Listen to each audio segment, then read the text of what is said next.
The Catholics of Oz is brought to you by the Star Quest Production Network and is made possible by our many generous patrons. If you'd like to support the podcast, please visit sqpn.com/give. You're listening to episode 37 of The Catholics of Oz.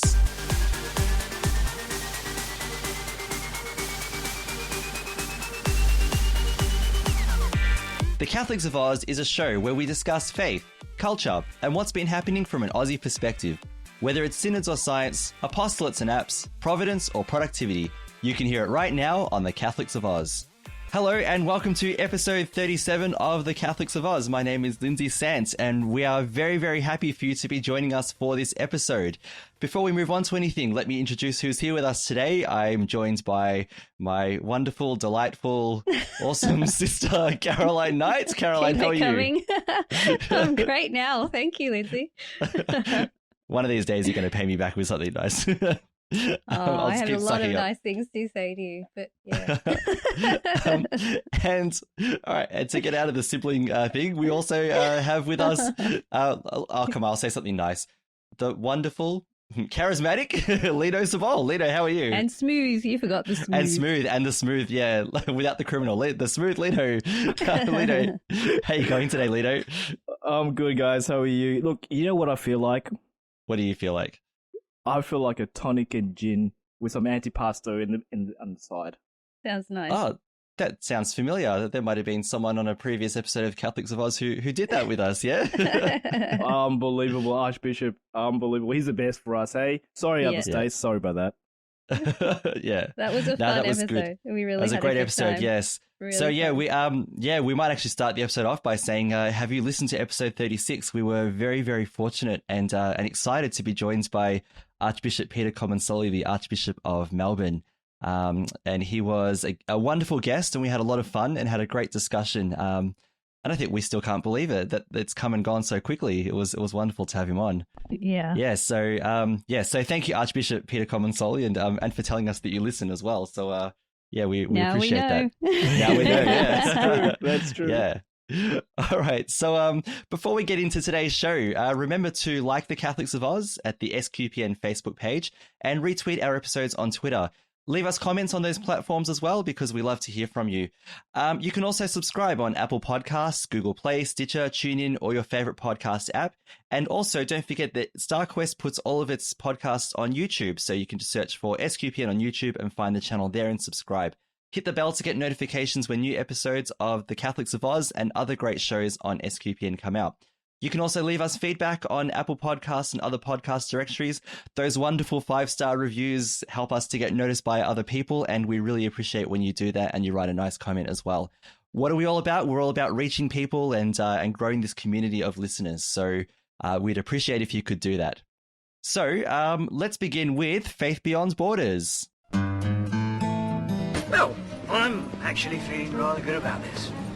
I think we've all arrived at a very special place, eh? Oh. Spiritually, ecumenically. How do you make somebody love you without affecting free will?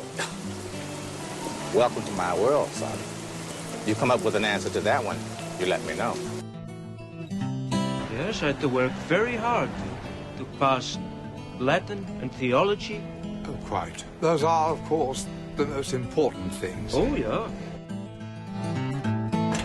I'd sit this one out, Cap. I don't see how I can. These guys come from legend. They're basically gods. There's only one god, man. And I'm pretty sure he doesn't dress like that. So, Lino and Caroline, I'm not sure if you guys ever go on the internet, or anyone else who's listening, but from time to time, if you do happen to, gosh, you might frequent the internet place from time to time. Sometimes.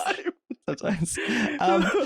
And the internet's a wonderful place for, gaining knowledge and, and watching lots of cat videos on YouTube and all kinds of, and watching rocket launches. Rocket launches. Rocket launches. Awesome. Learning about science, all those. It's also a great platform for Catholics to learn about their faith as well. And this is a wonderful thing. I think we could easily agree that we've all gained a lot more from lots of great Catholic internet producers. I was going to say companies.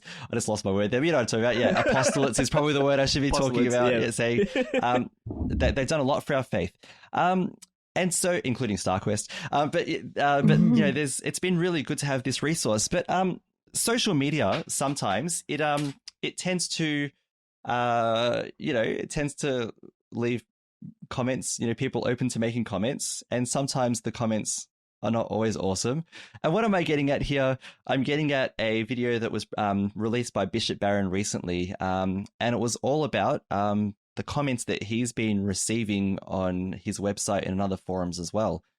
So I'll give a bit of background to this, and then we might have a bit of a chat. So Bishop Barron produced a letter about, from memory, it was about the attacks on statues that have been happening in some parts of the United States, and some of them include statues of Catholic saints. I think it is. People who listen, you can inform me a little bit more about this. Yeah. And I think Bishop Barron was trying to explain that that the laity shouldn't necessarily just be saying, what are the bishops doing? What are the bishops doing? He threw it back at us and said, well, what are the laity doing? And he was quoting Vatican II documents about the role of the laity. The laity are not simply sheep who just follow. The laity are part of the church. We're baptized. We're set. We're ready for mission. We're not simply just followers. We are the church. We're the church out there in the face of the world. And so he was doing that, and he was quoting some Vatican documents about the role of the laity. And so he got some backlash for that. And I'm talking that there's a difference between, I guess, backlash and critique. So you can have critique, and people are welcome to critique, and I'm sure he welcomes that too. But there was also backlash, and he received what he described as calumnious kind of comments. So calumny is kind of the sin of attacking the person, and not just saying something, a casual comment about them, but really attacking their character, their person, that uncharitable kind of thing. So he produced a video where he addressed this, and his message simply was it cut it out? That was his phrase. Yeah. Cut it out. That's correct. Yes. Yes. Yeah. So I was just thought we might just have a quick discussion about this, because as a Faith Beyond Borders, we talk about this topic about what Catholics have done well to bring the faith beyond the borders of the church. But this might be one where Catholics are falling a bit short. And this isn't a criticism of anyone who's listening who might have felt, offended. Someone might have felt offended by Bishop Barron's video. And this is not a criticism of you if you feel that way. Or if you didn't like the video, it's not a criticism of you. But we do want to discuss, I guess, what happens if a person who is not Catholic, or who's an atheist, or someone else who's curious about the faith stumbles across a Bishop Barron video, and instead of finding discussion and critique about what he said, they find bad bishop, hypocrite, you're the reason why all the bishops are weak in America, and all that kind of stuff. Caroline, can I throw it to you first? Just what are some of the comments or reactions that you had to the video as you were listening to it? Well, I think one of the comments he said that was that some of the, he ended up saying something like, I ended up not minding the comments from atheists. It was the Catholics that made worse comments. I think they were more biting and a little bit more mean-spirited, which is so surprising because, I mean, as a Catholic, I think we need to, if you're really following the teachings of Jesus Christ, we need to kind of take his example and then practice that, practice the teachings if we're really going to be really part of the church. I mean, we're supposed to be charitable to each other. Okay, if you don't agree with something, there's nothing wrong with that. Have a discussion about it. But there's no need to be mean-spirited. And if you feel upset about something, okay, say it, but be charitable in the way you reply. I mean, I have seen other posts from other people as well, and then I see comments, and then I'm very surprised about what I see.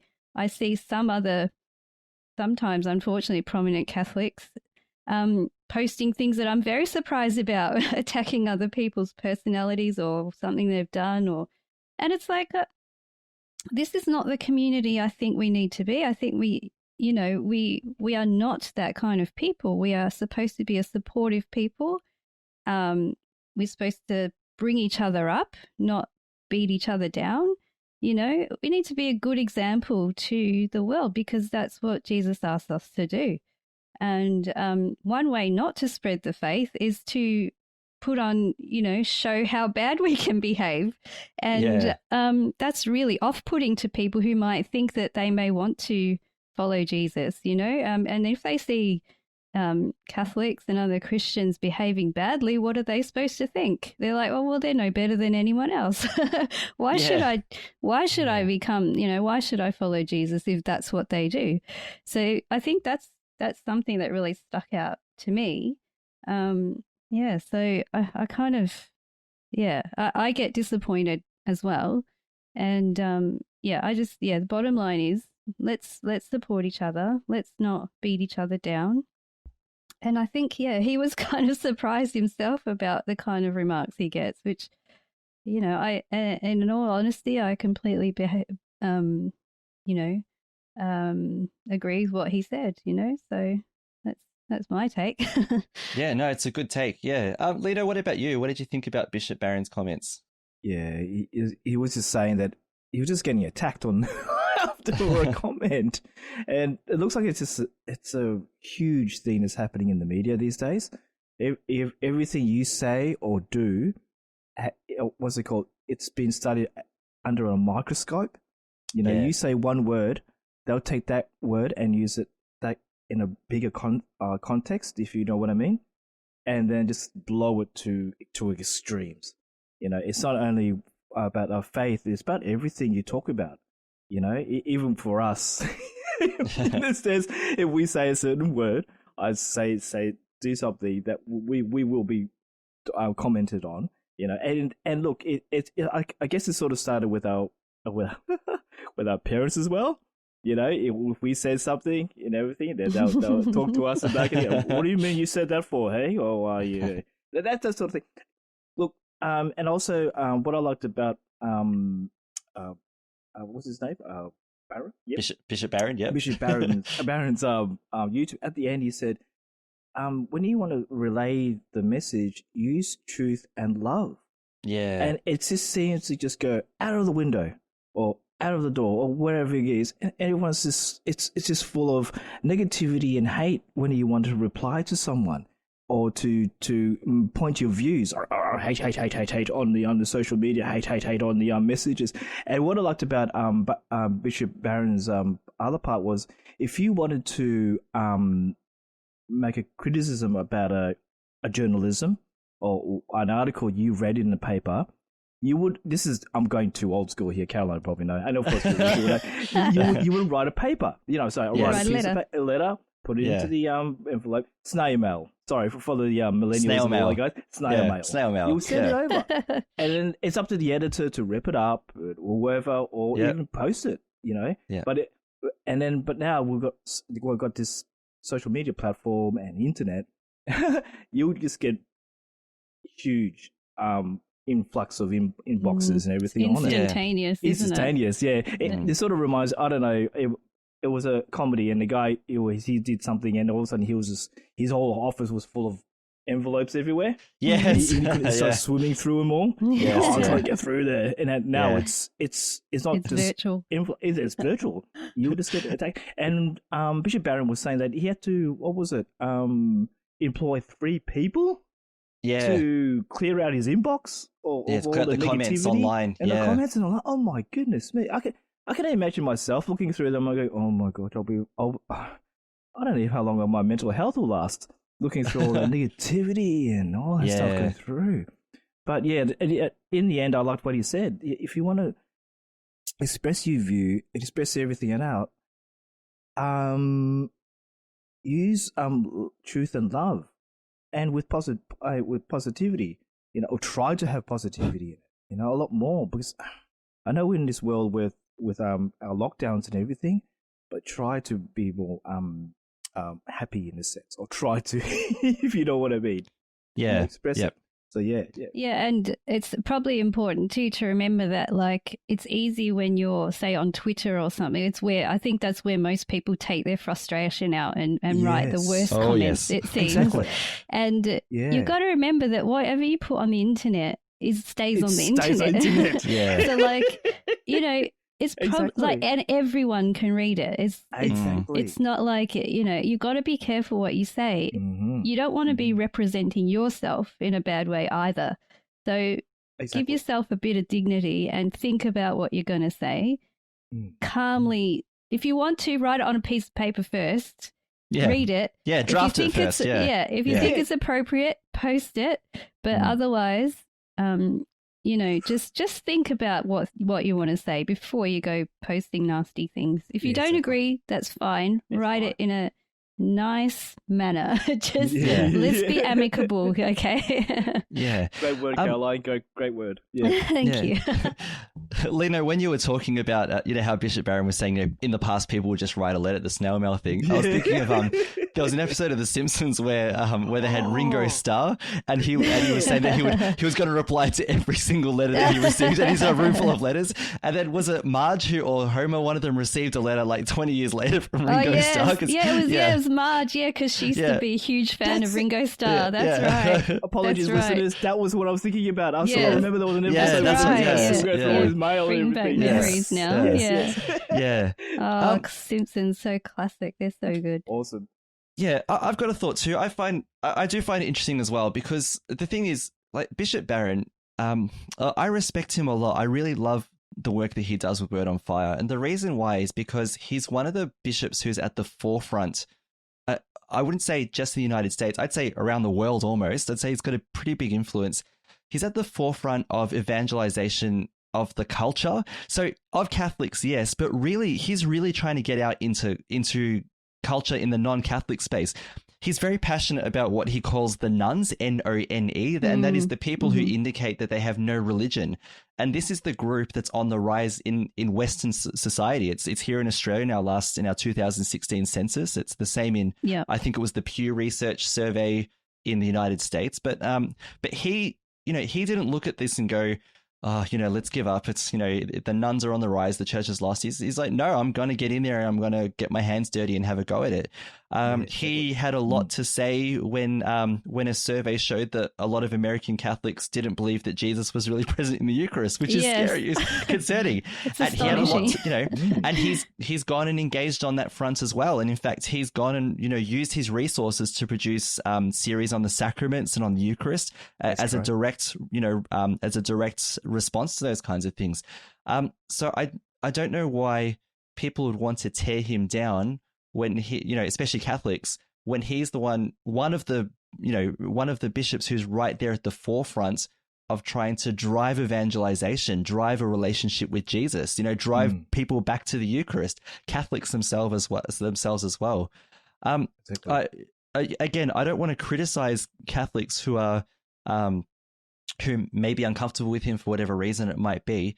But I do, I guess, want to caution Catholics to think about why they don't like Bishop Barron or why they might not be comfortable with his ministry, because there are influential personalities out there, like cashed up Catholic ministries, who have gone after him for things that are really unfair. Yeah. And I think now I'm happy to be corrected by this, and please, I'm not trying to be controversial, Catholics. I love you all. But I think, I think that this started because of a video he produced on hell.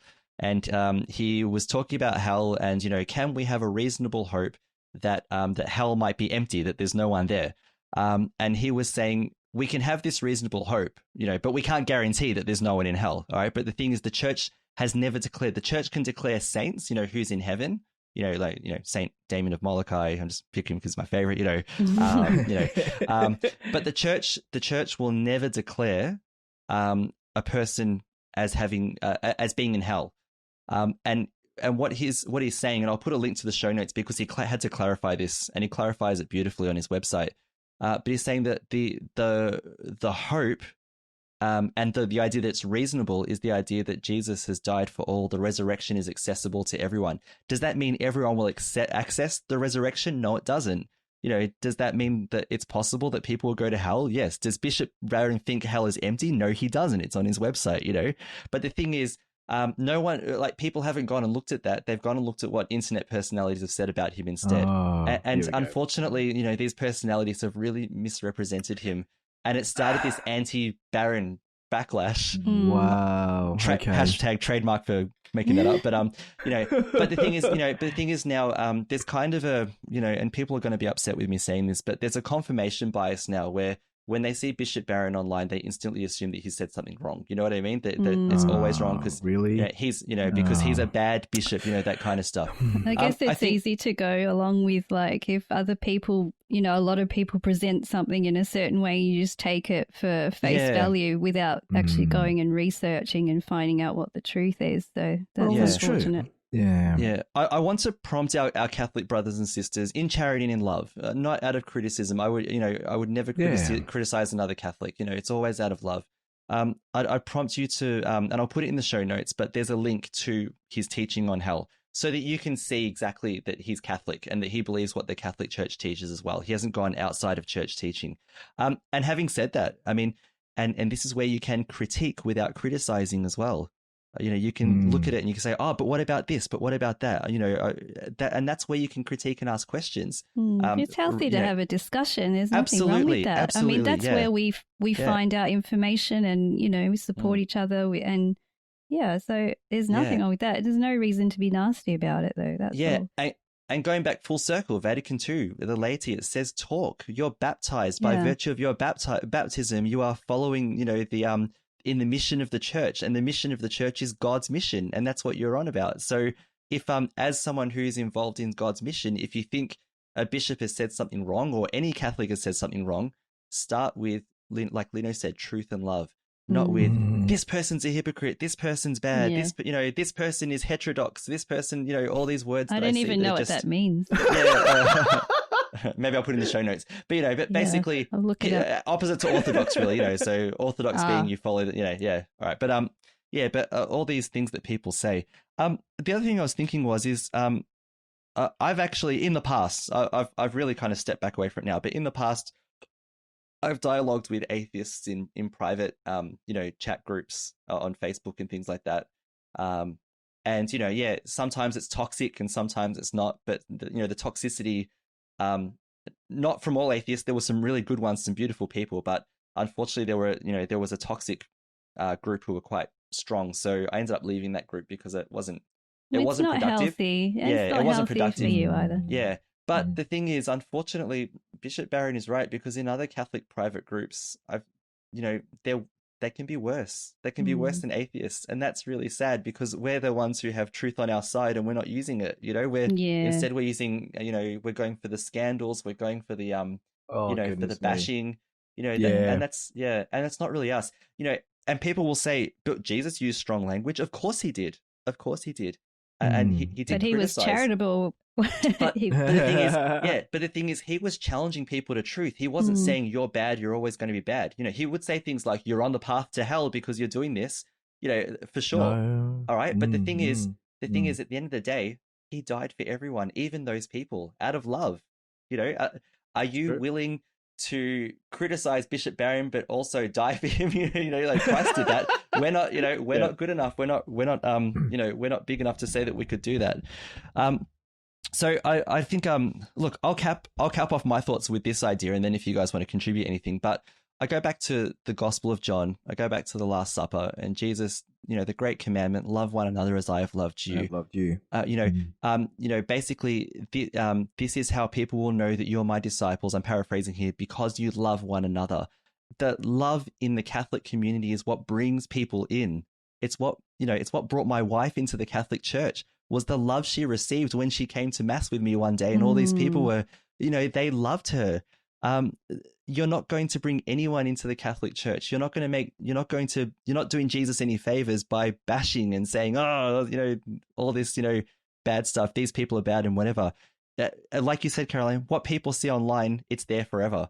So if this is what a person who stumbles across a Catholic Facebook page, Twitter, whatever else video on YouTube, and they see this great thing and they go to the comments like everyone does, everyone goes to the comments. I do. And what they see is this toxicity, then why would I want to be a Catholic? Yeah. Why, and what it does, it says, the atheists were right. You know, I guess the church hasn't changed. It's still just as bad as always has been. You know, all this other confirmation bias that people have against the church will never be able to challenge that. So Catholics who, you know, who feel the need to write these comments, we need you. The church needs you. Jesus needs you. Jesus needs us. And I'm not speaking to you as a person who is perfect, because I'm not.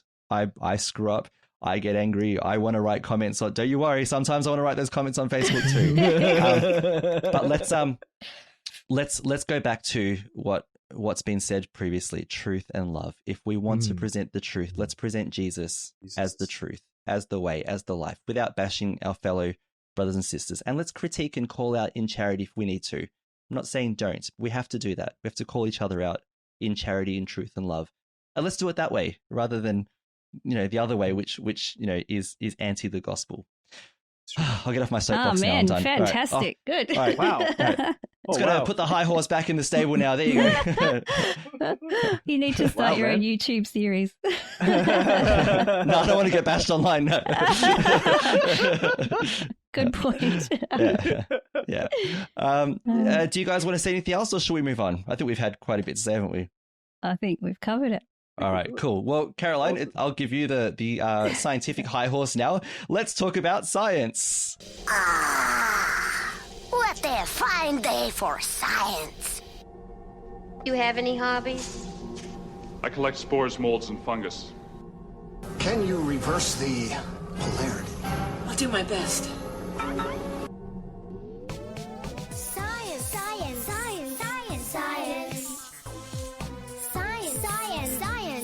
Science. Yeah, I like science. All right, so Caroline, you've got a couple of things here, so let's hand the show over to you. I'll tell you what, instead of me introducing each one, why don't you go in the order that you want to talk about? These are fascinating topics. What have you got first? Yeah, so we're back into space. I couldn't help it. Too many exciting things happening. There's so much great space stuff going on. Yeah, I just had to. I just have to let it out. Okay, so okay, and I think you guys will listen. You will agree with me now that I'm going to start talking. So, first topic I'd love to talk about is the Solar Dynamic Observatory, or the Sdo mission from NASA, has recently released a really cool 10-year time lapse of the sun. And so good. This mission, I'll just explain briefly what the mission's about, so give you a bit of background, because I always like to fill in a bit of information first. So the Sdo mission was launched on the 11th of February, 2020. I think it's 2010. It's a while ago. And I'm pretty sure it's 2010, yes. And on an Atlas V rocket from Cape Canaveral. So as at June 2020, it's been watching the sun for about 10 years. So it's a 10-year mission so far. Satellite out there, and it's just focused on the sun. Yep. And it's been watching nonstop using 3 different instruments on board. I'll just briefly go through those instruments. You've got HMI, which is a helioseismic and magnetic imager. Which I got one of those, yeah. Yeah, I got one too, but anyway, no big deal. It observes the waves on the sun caused by the sun's convection zone. It measures the magnetic field, or the photosphere, visible on the surface of the sun by measuring wavelengths. You've got AMI, I'm sure they call it Amy. I like that name. Amy. It's the atmospheric imaging assembly. And what it does, it images the outer layers of the sun's atmosphere, or the corona, not the coronavirus. Corona. Good to know. Yeah. Definitely that one.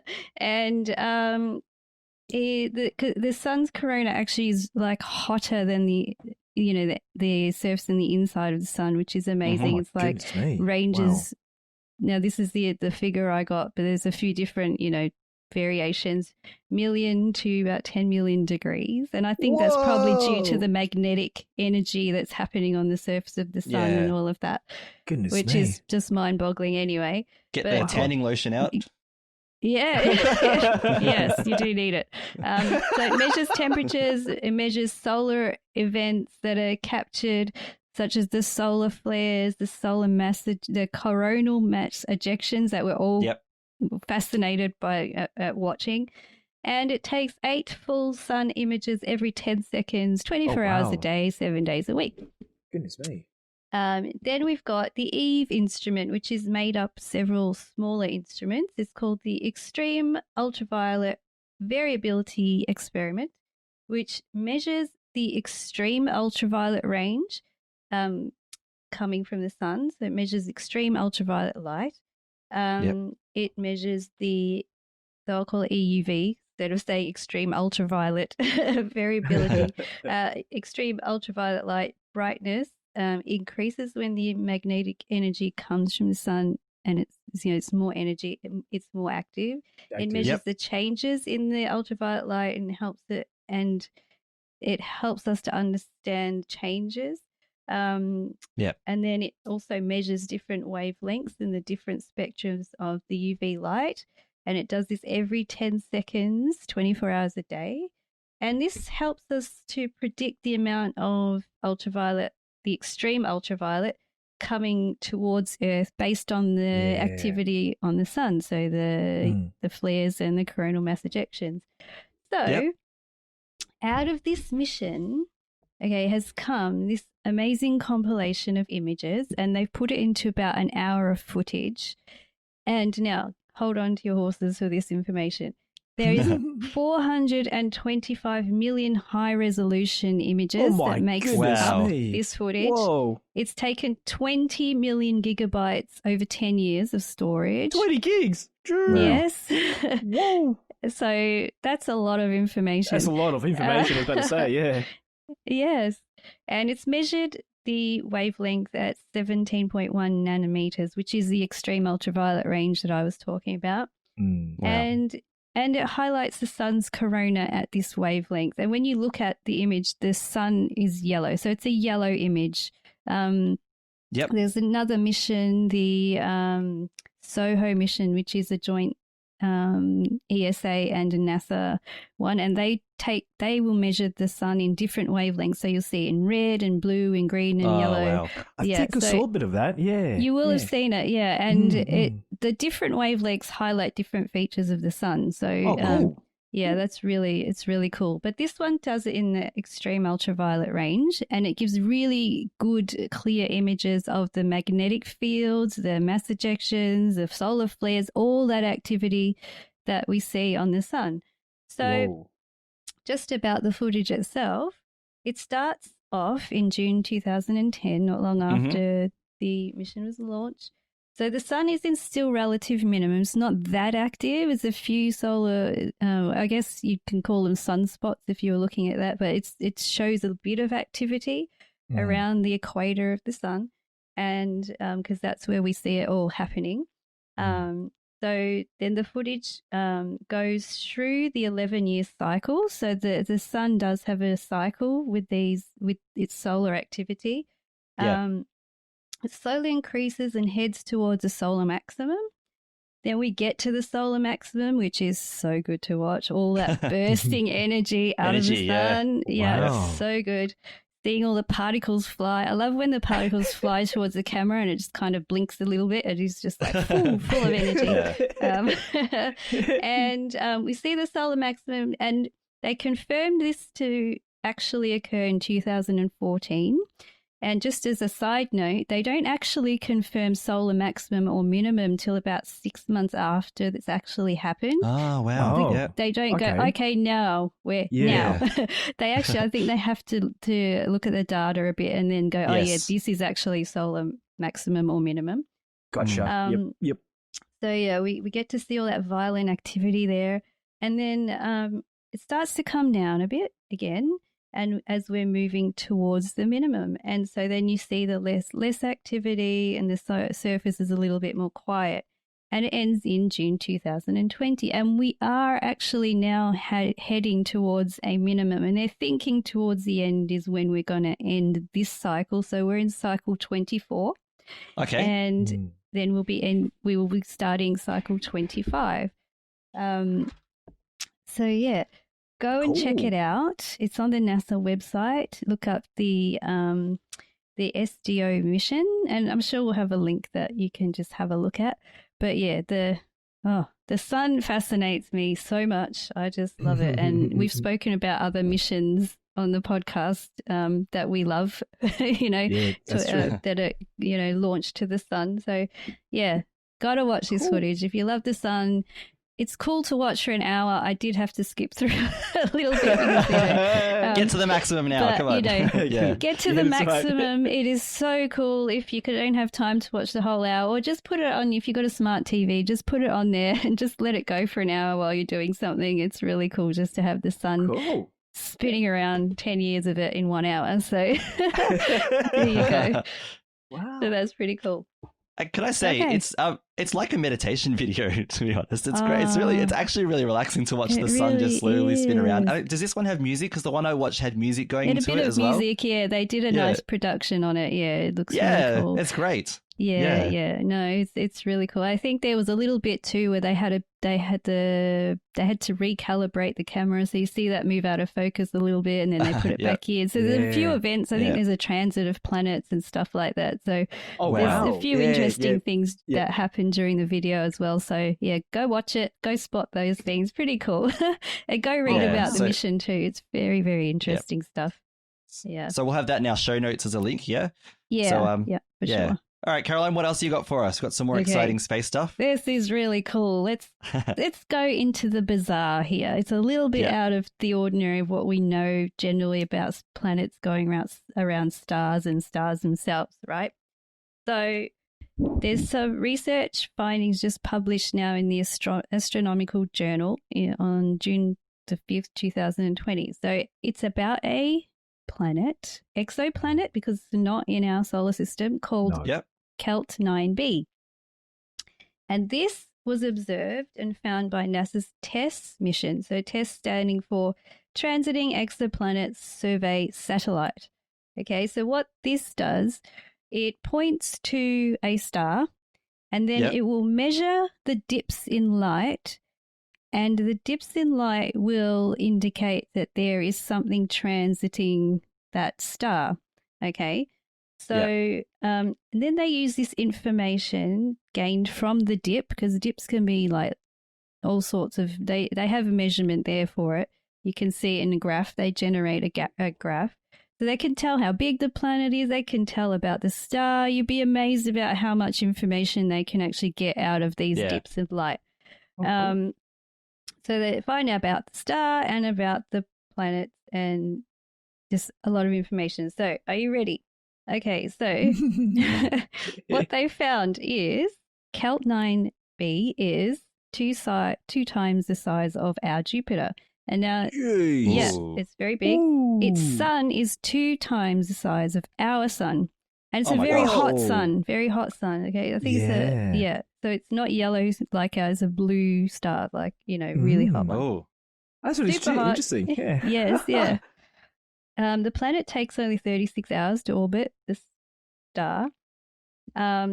44,000 times more energy than it gets from the sun than our Earth.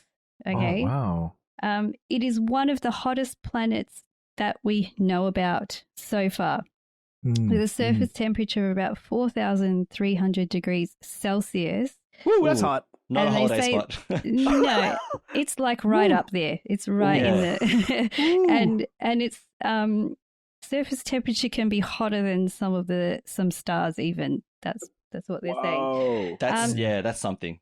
It's quite hot, and then its atmosphere practically boils into space. Yeah. And they're calling it a hot Jupiter. It's like it's a big gas giant planet. Okay. Our Jupiter is not a hot Jupiter because it's like way out in the solar system. And that kind of, and they haven't found any Jupiter so far like ours. Our Jupiter is special.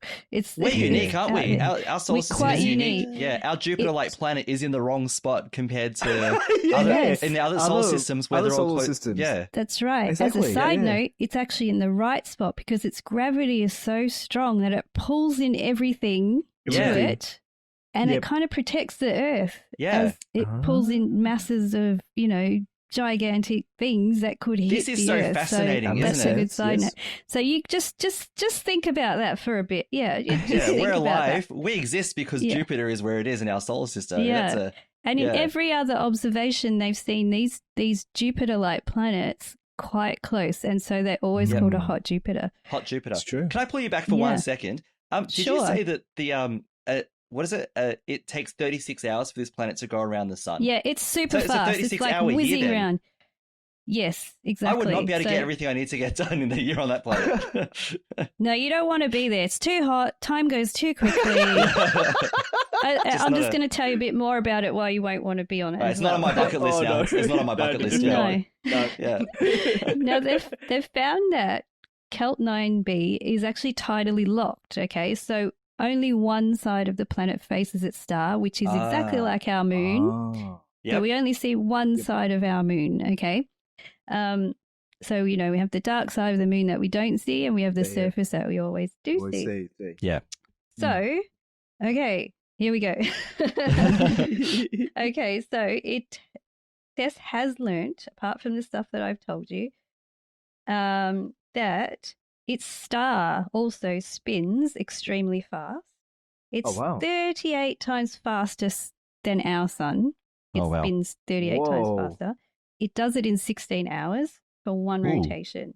Okay. Oh my goodness me! Wow. And it is 56% hotter than our sun. All right. I want to see a time lapse of this star. It is crazy. There is a generated graphic that you can see. Yeah. Wow. So it spins so fast that it kind of has squashed into like an oval shape. So it's not beautiful, spherical, round like our own sun. It's more of a sphere. It's like sphere. It's kind of squished. Yeah. Yeah. Oh, I've never heard of that before. That's amazing. No, I have more. So, I'm already falling out of my seat here. it's not ended yet. So its poles, okay, the poles of this star are hotter than the middle, okay? Wow. Oh. And they are brighter as well. And they call this gravity darkening. There's a term for it, okay? So the poles are hotter and brighter than the equator of the sun or the star. So here we go. Is another fascinating thing. Cal 9b actually, okay, so think of our sun and we orbit around the equator of the sun. Yeah. Can you see my hand moving? I wish everybody could see. This one orbits the poles. So it goes the other way. Oh. It goes up and around, up and around. Oh up my and goodness around. me! Oh wow. So what happens, to the planet is that it gives the planet unusual seasons. So summer is when the planet passes over the poles, and winter when it passes the equator. Okay, so you get summer, winter, summer, winter. So And nothing in between. that's it. Summer, winter, summer, winter. Yeah. And it orbits, like I mentioned, in 36 hours. And so it experiences the seasons twice in a year, and each season is only 9 hours long. More reasons why you don't want to be there. It's like, summer, you've just put on your togs ready to go for a swim or a boil, whatever. And then it's time to 9 hours later, oh man, I'm freezing. Okay. But freezing, having said that, is still really hot. So Hold on, Caroline. There's no difference that happens in Melbourne, is it? No, it's so Four true. seasons in one day. So true. When you go out, you've got to take your coat, you've got to take your thongs, Thongs. or whatever, sandals, what people call them. Exactly. Yeah, you got to wear 4 layers in Melbourne. Yeah, be ready for everything. Yeah. And then you've got to take your umbrella, you got to take your sunscreen, everything. Yeah. That's right. Anyway, and then they suspect that because the seasons change so rapidly on this planet, there would be really wild weather, really wild winds, because it's hot, cold. Yeah. Imagine all that.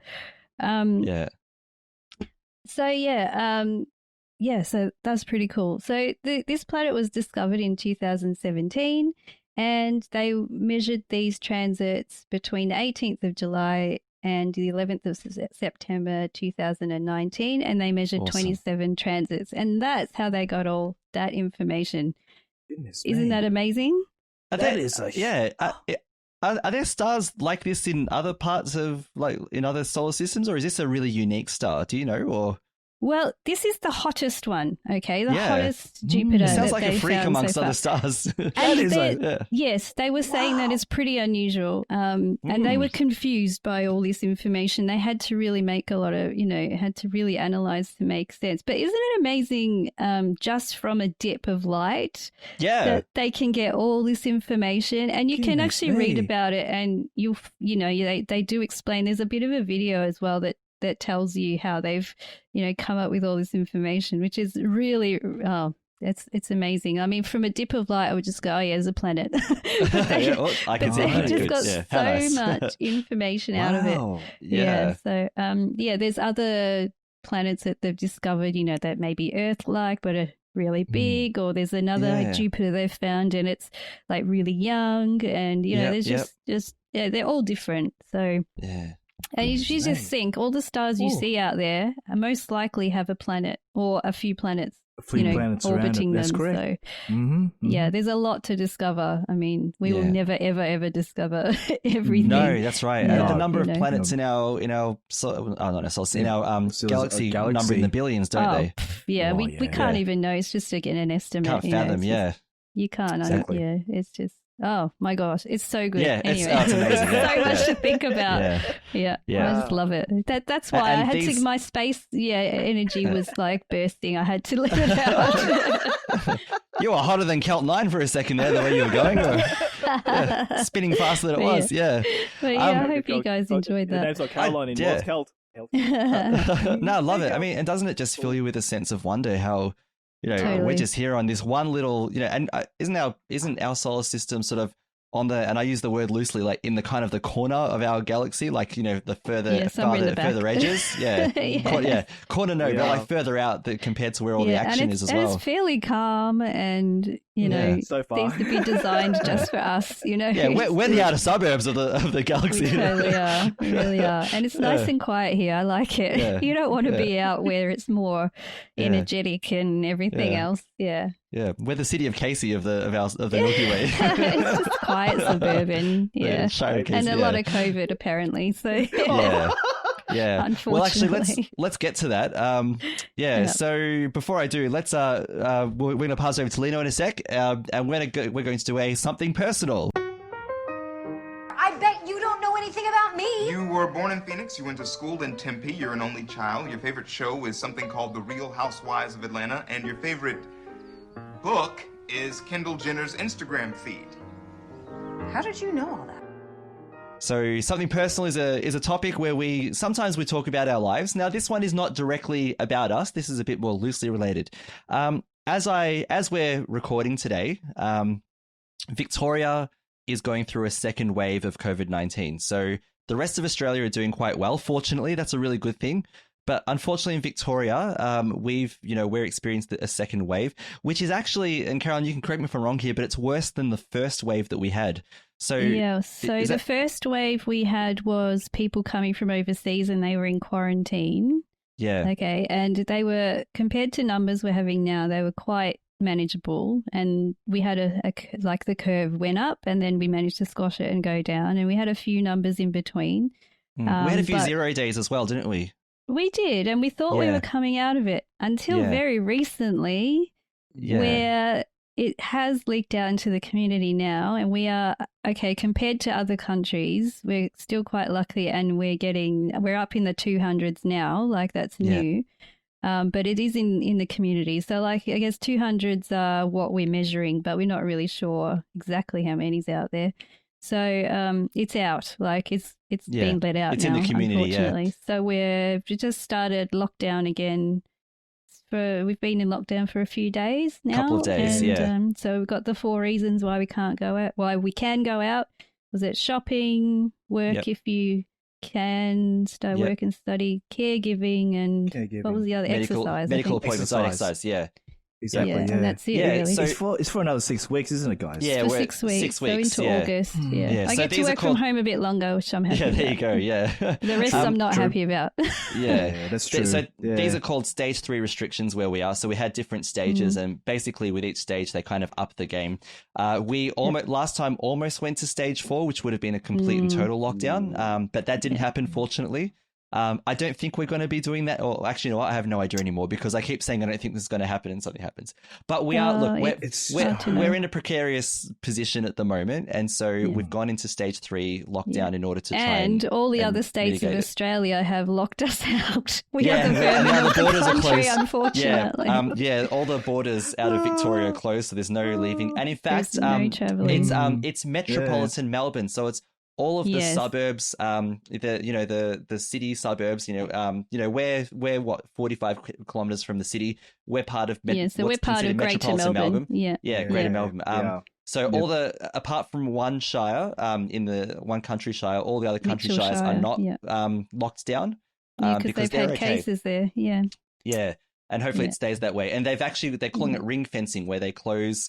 They close off metropolitan Melbourne to the rest of the country, so people can't. The rest of country Victoria, so they can't go there. So where am I getting at? We can't. So we're in that situation now where birthday parties are by Skype, and if you were doing any exercise, like for example, my karate classes with Damien are on Zoom again, which is unfortunate, and all those things happen. But going walking is something that a lot of people start to do. Isabel and I noticed this. We look out the window and there's more people walking than ever before now. I went out for a walk yesterday. Yeah. But Lino, you found a very interesting article that's worth noting, and that is it's basically about walking well, because when we walk, we want the benefits of walking, and if we want the benefits of walking, then we have to walk well. So Lino, why don't you give us a bit of a summary of some of the things that you read and learnt from this article? Well, like you said, guys, we're in the lockdown, and like you said, I have noticed a lot of people walking either with their partners and it's with their children, and also bike riding as well. Yeah, as well as a lot more people. Actually, it's funny. I see a lot more people coming out because of this. Yes, before. It's true. I don't know if you noticed that. No, I have noticed. It's very true. Yeah, I agree. A lot of people are going for walks now, and it's beautiful that people, of course, walking their dogs. I'm not sure people will be. Did I walk my chickens? I was about to say, you can probably walk any pet you want. Yeah, Spike would follow me. I know she would. Oh, she would. Yeah, that's true. That's true. And I'll walk my fish. Just hold the fish bowl and take it. Yeah, a little bowl. Yeah, not a good idea. No. So, just quickly, it's just like there was an article what I was reading about, and the really funny thing he was talking about is that we found a new lifestyle, and he calls it the Jabba the Hutt style. So Star Wars is Jabba the Hutt. It's a huge thing. Yeah, so it's just like we're just sitting there, do not much, and when I read about it, I just quickly just little dot points. It's like understanding the mechanics of walking. Mm-hmm. Everyone knows that you put your one foot forward, another foot forward, another foot forward, all that stuff. But the way they say it is, you always put your foot forward, but heel. Toe, then follow with your heel and toe. Right. Now, I don't know if your parents have told you, "Oi, walk properly," and they go, "I am." He goes, "No, heel and toe and everything." And there's people who drag their feet, and walk in different ways. Clomp is the other one. Yeah. Exactly. Yeah. So what happens is that people will walk with their toes before heel, as their drag. Yeah, and that's what. And I must admit, I did it when I was a kid. And then you look at your shoes and you go, "Oh, why is one side more worn out and the other side's not?" Yeah. In a sense, that's the same when you're driving with your tires. If your tires are in different ways, that way, not balanced properly, at one end, it's not balanced. So that's another thing too. So, and also, just quickly, it's all about picking the right shoes as well. Mm-hmm. You don't just. I know I'm not being. I'm going to be in trouble saying this, but I'm not going to be sexist. But for ladies who want to choose the right shoe they want to wear, they go, "Okay, check. Oh, I love this shoe." And you just say heels. Go say it. Heels. For the heels. and also, look, I'm looking for the men as well. They're looking for the next awesome shoe they want to wear, and they put them on, and they go, "Oh, it's a bit tight." No, I can handle this. Not knowing it about maybe a few weeks till your toes and your heel and your ankles and your legs start hurting. It's because you haven't chosen the right shoe. Just quickly was Bernadette was looking for a good shoe to wear, but she's trying to find the shoe that'll fit her and everything. Well, she went to a shop called Athlete's Foot, where they actually measure your feet Yes. And all that stuff, blah, blah, blah. It's almost like, I don't know if Caroline, if you remember when we were looking for our school shoes, and our parents used to, and the shoe shops, I don't know if you're sure they do that anymore. You go to any shoe shop except Athlete's Foot, they don't measure your feet. No. They just go, oh, you want like that shoe? You can have it. But in Athlete's Foot, you'll measure your foot, and then they'll make sure that you got the right shoes to fit you. And then it's a balancing act with, is it comfort or fashion? Yeah. Now the shoe marketing companies, they have to get this right. If you want a shoe that fits you and looks good, wear it, and everything like that. So I want to just quickly wanted to go through that, just like picking before the right shoe. Before you do, we collect no revenue for Athlete's Foot, but if they do want to sponsor us, we're happy to do that. sqpn.com/Oz. Okay, yeah, sorry. Exactly. I just wanted to go a real quick one about it. And also on the article they were talking about tying your shoelaces. I am not kidding you guys. Let me have a look and tell you there are 200 ways of tying your shoelaces. Whoa! And I only know one of them. Yeah. Exactly. my parents told me just one, and I don't know what they are, but maybe you can look at the article and the little clip about it. But yeah, it's just basically. I only know the one I learnt on Play School when I was a kid. That's it. Which one was that? I can't remember that. Yeah. Oh wow. So yeah. That's just basically the quick one I want to talk to you guys about. It's just finding the right shoe and also walking correctly, as in heel and toe, back straight, and also breathing. Also I love the Facebook what's it called, activities that Caroline's husband does, Phil. He's running around with his phone, he's talking to us about things and everything. Great, and it's and you see that sort of exercise as well. And running, I would say I won't talk about running because that's different. That's a completely different. It's a different concept. But I'm saying that in walking and running, it's almost the same concept. Is in that in the way you run and walk, and the way the shoes you wear, you just have to make sure that you wear the right shoes and the way you walk. And also, if you're starting from a beginner way, don't try to climb a hill or. Yes, start easy. Yeah, don't try to be here on day one. Yeah, that's right. You'll suffer for it. Exactly. So start slow, like a sort of a medium way, and then once you gradually get stronger and more confident, then go for runs and walks in groups and into the hills and everything. So yeah. I wanted to make it short and sweet, guys, because I don't want to get too much into it, but everyone knows how to walk. It's just the way we have to go through those steps. So it's a good reminder. Thanks.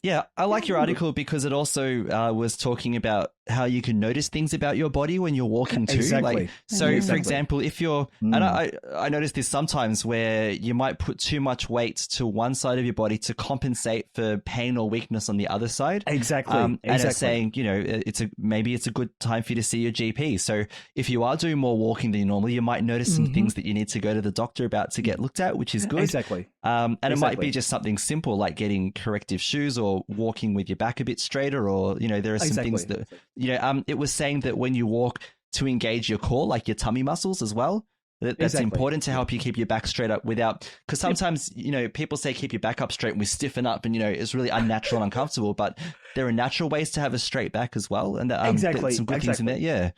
We don't want everyone to walk like the military. I know. It's not like left, right, left, just like that, left, right, left, right. Everyone has a natural way of walking. It's just like if it feels comfortable with you. It's just if you think you're having a pain in certain places, see where the pain is, and then have a look at before it gets worse. Because I've seen people who have not done that before, and the injuries are sometimes permanent. It can become injury over long term. Exactly, and it takes years to rehab with it. Yeah, and because you didn't walk properly, and like I said, maybe because you didn't wear the right shoes.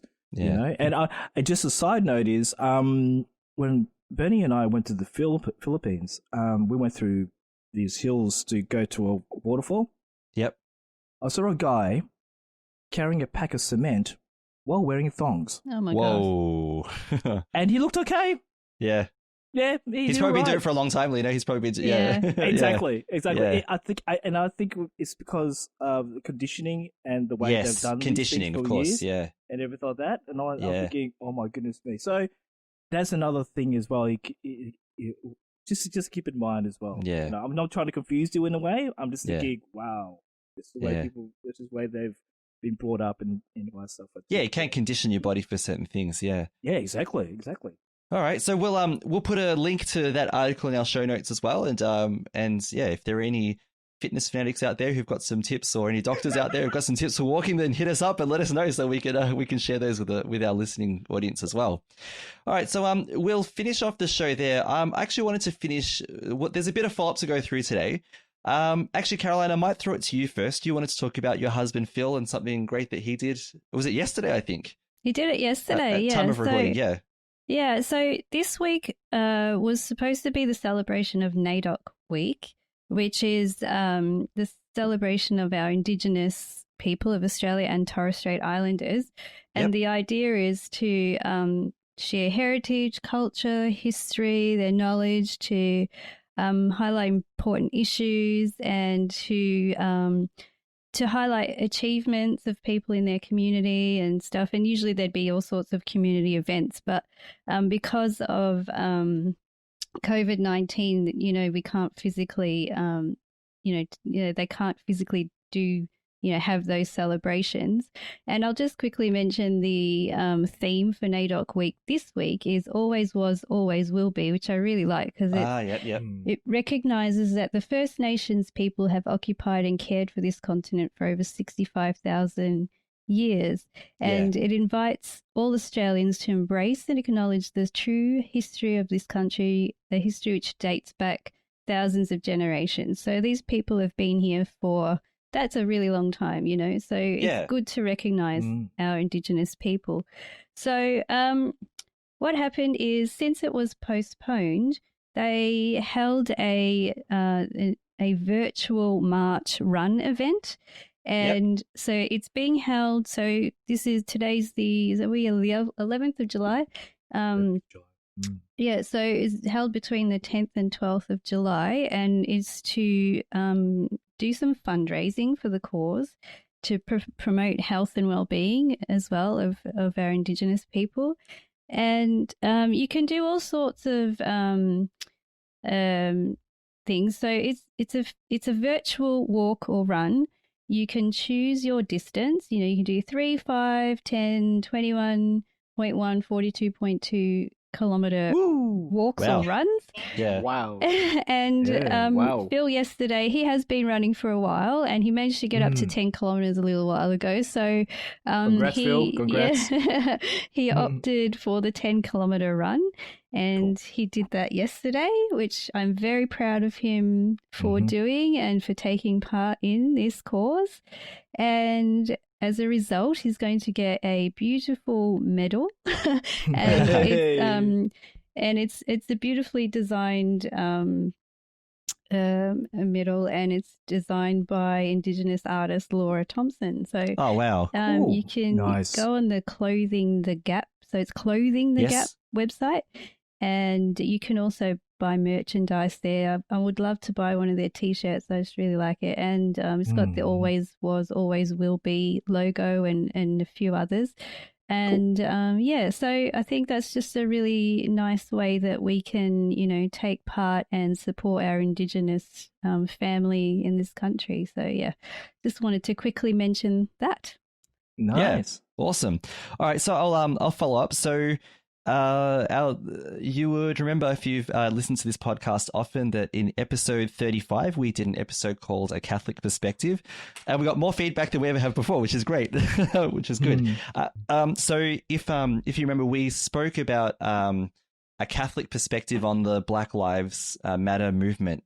So basically, Caroline and I had a discussion where we were exploring how the movement and how the death of George Floyd in the United States had an impact on Australian culture as well. So, and it brought up things for our Indigenous community. And so I'll get people to listen to that. I want to do the episode all over again. But if you want to listen to episode 35 and hear our discussion.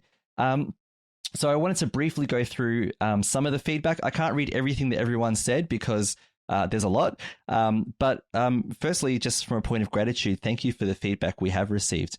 So I just want to start with Joan on YouTube, who says, while I applaud your attempt to be open-minded, it's practically impossible to talk about Black Lives Matter without injecting politics or theology. The movers and shakers of this organization that grew out of the phrase black lesbians, transgenders, their focus seems to be to bring down the current culture and place it within neutered humanity, or to train up future generations with an aversion to heterosexuality and nuclear family, and effectively end the human race altogether. So I thanked Joan for her comment on YouTube.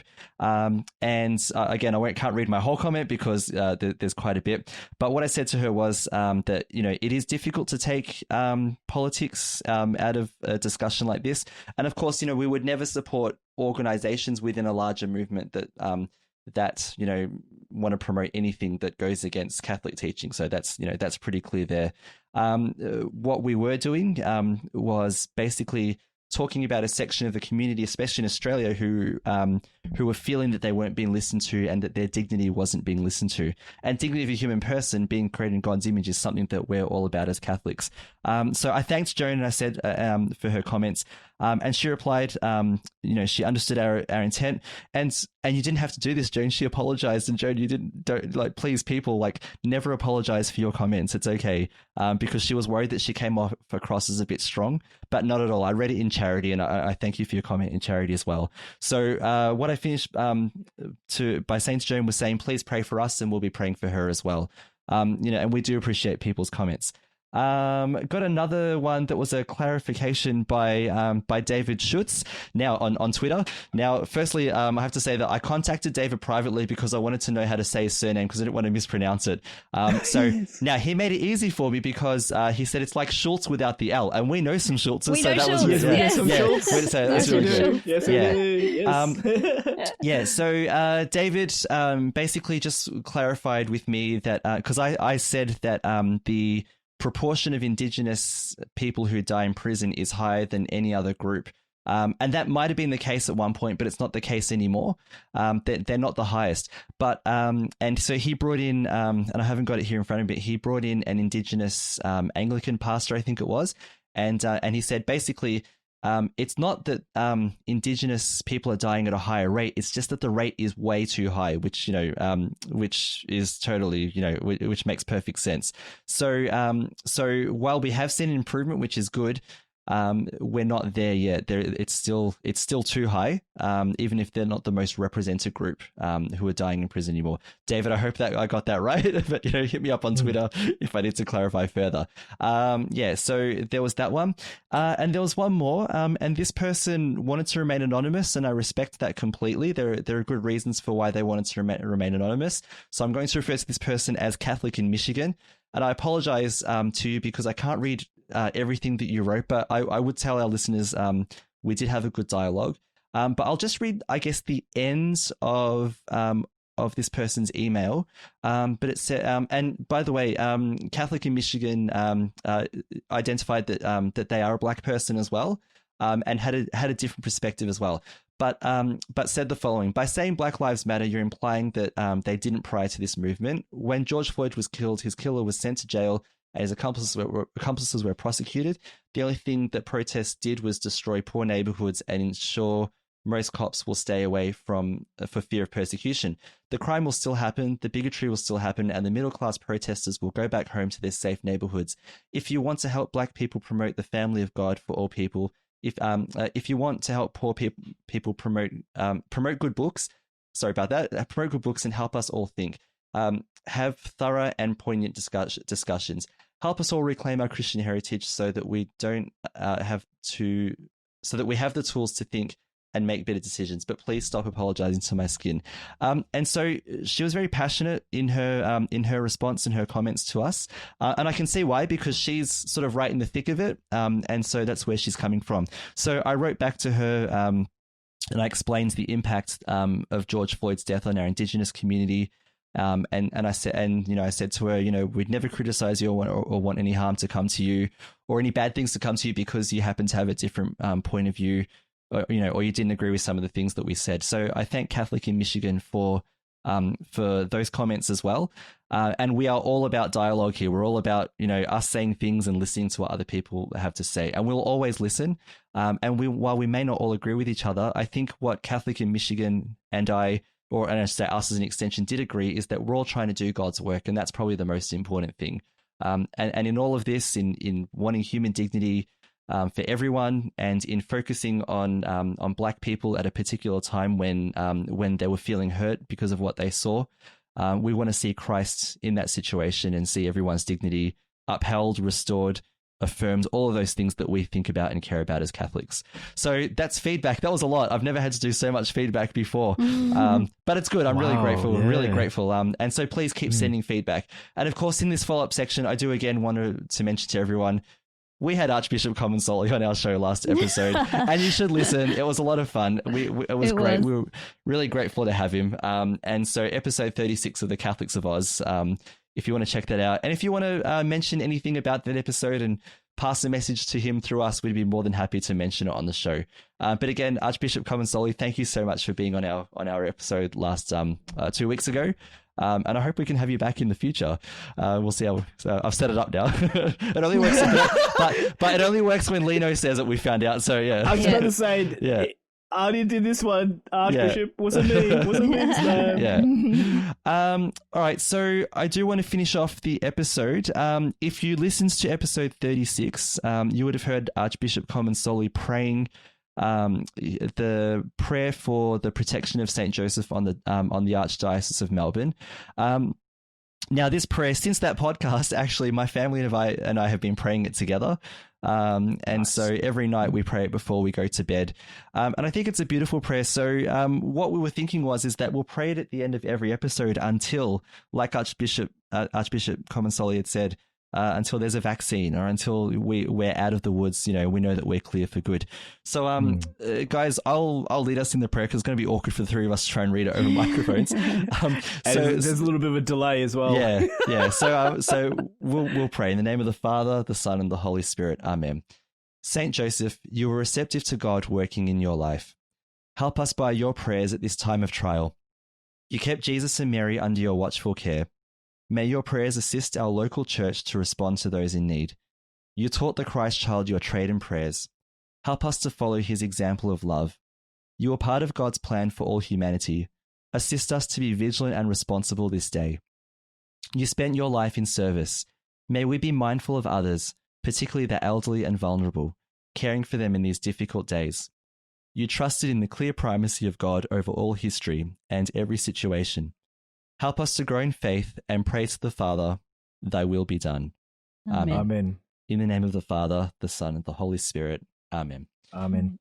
All right, so thank you for joining us for episode 37 of the Catholics of Oz. Once again, a big episode.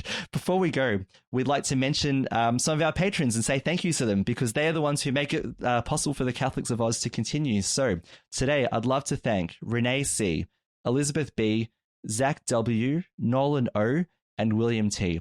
Because of your generous donations and the other generous donations of our patrons, SQPN at sqpn.com/give, the Catholics of Oz and all of the other shows on StarQuest are able to continue. Now, you would have heard in the Catholics of Oz feed and all the other feeds for the other StarQuest shows that we have an urgent appeal going on at the moment to be able to fill in the gap so that SQPN can continue from September onwards. So please, if you're able to up your pledge or if you're able to start becoming a patron or even just give a one-time gift, the network would be very, very grateful for that. Thank you for those who are patrons. If you can't make a donation, we understand. Please pray for us because that's also really important too. So, what are your thoughts on today's topics? We've had a lot to say. You can send us feedback by visiting sqpn.com/Oz, and you can also find our show notes there as well. You can also visit StarQuest's Facebook page at facebook.com/StarQuestMedia. And don't forget that Catholics of Oz have a Facebook page, and thank you for the new people that joined recently. We want more. We want to talk to more of you. So it's at facebook.com/Catholics of Oz, spelt with a Z. So join us in discussing our latest episodes. I think Caroline is going to post pretty soon about her chickens starting to lay eggs, which is really cool. Yeah, they've started laying eggs finally, and they're so good. You have that. Yeah. It's real free-range eggs. So get ready for a chicken egg post. Yes, yes. Maybe Caroline can discuss which came first, but we'll talk. That's another episode. Well, in my case, the chicken, obviously. Yeah. I mean, well, to her house it was the chicken. Yeah. Yes. And don't forget, you can also email us, as some have, thankfully, at catholicsofoz@sqpn.com. Caroline, thank you so much for being on the show today. Thank you, guys. Fun as always. Yeah, and Lino, thanks a lot for all your contributions as well. They were great. I think I'm going to have some gin and tonic. And where's my antipasto? Well, I know someone... I asked for it. I'm just going to have a cup of tea. It's like only 12:30 in the middle of the day, Lino. Come on. Jeez. Wait a little bit. Well, okay, lockdown, yeah. Yeah. Oh, yeah, lockdown. Yeah. Okay, start now. That's I'm just trying to get to the end of the show. Here we go. And once We're again, going to go find out the numbers in Victoria now. Anyway. Yeah, we are. Yes, yeah. All right, so let's do that. Once again, I'm Lindsay Sand, and thank you all so much for listening to the Catholics of Oz on StarQuest.